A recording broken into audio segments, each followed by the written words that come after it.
जदयू प्रखंड अध्यक्ष चुनाव में हुआ विवाद, चुनाव स्थगित। दोषी के रूप में ठहराया चुनाव प्रभारी श्री चंद्रभूषण पटेल को। प्रमोद मलाकार ने चुनाव प्रभारी के ऊपर लगाया संगीन आरोप। चुनाव पट या वोट नहीं लगाया गया था, न ही किसी समय सीमा के विषय में जानकारी दी थी। बता दें कि जदयू के द्वारा संगठन को मजबूत करने के लिए प्रत्येक प्रखंड में प्रखंड अध्यक्ष का चुनाव कराया जा रहा है, जिसको लेकर आज कदवा प्रखंड के पुराने प्रखंड मुख्यालय के सभागार में जदयू प्रखंड अध्यक्ष का चुनाव होना था। चुनाव के दौरान प्रत्याशियों में भिड़ंत हो गई और भिड़ंत इस कदर हुआ कि विवाद में तब्दील हो गई। चुनाव प्रभारी द्वारा चुनाव को स्थगित कर दिया गया। बताया जाता है कि प्रखंड अध्यक्ष के चुनाव में कुल 4 प्रत्याशी विजय दास, ओम प्रकाश भगत व प्रमोद मलाकार शामिल थे। इसे निष्कासित कीजिए, हम अपना आप कीजिए, हम छोड़ देंगे, कुछ नहीं करेंगे। हम नहीं कर सकते हैं। नहीं तो आप मेरा नॉमिनेशन लीजिए। हम नहीं कर सकते हैं। मेरा नॉमिनेशन लीजिए, नहीं तो मुझे पार्टी से निष्कासित कर दीजिए, हम छोड़ देंगे। हम कैसे आपको कर सकते हैं? हम छोड़ देंगे। पावर नहीं है वो। क्या करेंगे तब? पावर नहीं आपको निष्कासित करने की। तो फिर मेरा नॉमिनेशन लीजिए, सम्मानित सदस्य। आप मेरा नॉमिनेशन लीजिए। आज प्रखंड अध्यक्ष का चुनाव था और उसमें विवाद हुआ, क्या कुछ कारण था? विवाद, देखिए विवाद ये लोग जो है ना, संगठन की कमी है हम लोगों का, पार्टी का। वहीं से मतलब हम जब नॉमिनेशन ले करने के लिए गए थे वहाँ पर, तो हमको बोला कि नहीं आइए ना, थोड़ा देर बाद आइए। तो हम जब उधर से निकल कर आ गए बाहर हम फॉर्म तैयार कर करके, और थोड़ा अपना जो वोटर लोग आए हुए थे उनके बीच में 10 मिनट हमको ज़्यादा समय लग गया। तो हम जब यहाँ से वोटर नॉमिनेशन फॉर्म वगैरह भर के जब वहाँ गए अपना प्रस्तावक के साथ, जैसे ही टेबल पे गए तो कहते हैं नहीं अब समय ख़त्म हो गया। अब जब समय ख़त्म हो गया, हमने बोला कि सर, मैंने पहले निवेदन किया, सबसे निवेदन किया कि सर अभी कोई विशेष बात नहीं हुआ है, विशेष समय नहीं हुआ है, आप मेरा नॉमिनेशन कर दीजिए।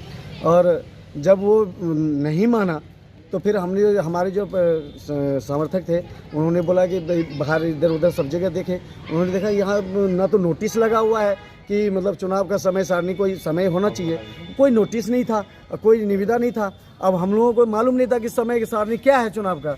हमको अगर मालूम होता तो हम समय से पहले नॉमिनेशन आ जाते, और वो जो समय दिया था उससे हम पहले आ जाते। लेकिन हमारा घर तो चूँकि इसी प्रखंड में है, इसी पंचायत में है जहाँ पर वोट हो रहा है, हमको तो ज़्यादा देर नहीं लगता। लेकिन हमको इस चीज़ का अनुभव नहीं था, हमको मालूम ही नहीं था कि मतलब नॉमिनेशन का समय इतना बजे ख़त्म हो जाता है।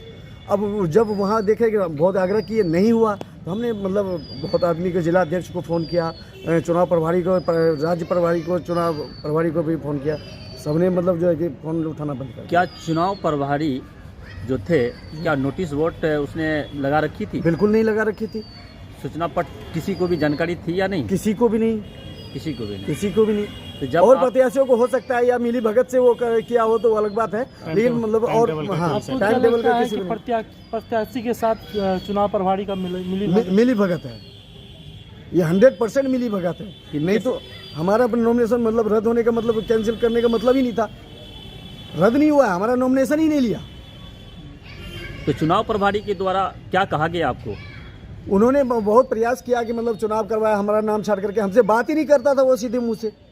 अच्छा। हम जब उसको आग्रह कर रहे थे, हमसे सीधे मुंह से बात भी नहीं करता था। आखिरी में क्या हुआ? आखिरी में ये हुआ, लास्ट में जब हमारे जो समर्थक लोग थे वो सबका बात हुआ कि नहीं, चुनाव हम जो है कि आज बहिष्कार करते हैं, हम लोग चुनाव से संतुष्ट नहीं है। इस चुनाव से जब तक हमारा नेता नॉमिनेशन नहीं करेगा तब तक हम लोग वोट नहीं डालेंगे।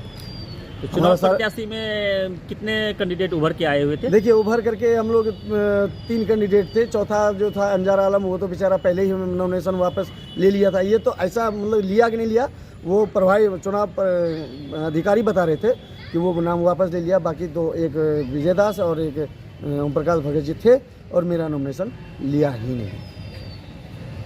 तो चुनाव का प्रक्रिया फिर डेट निर्धारित किया गया? हाँ, ये स्थगित अभी किया गया है।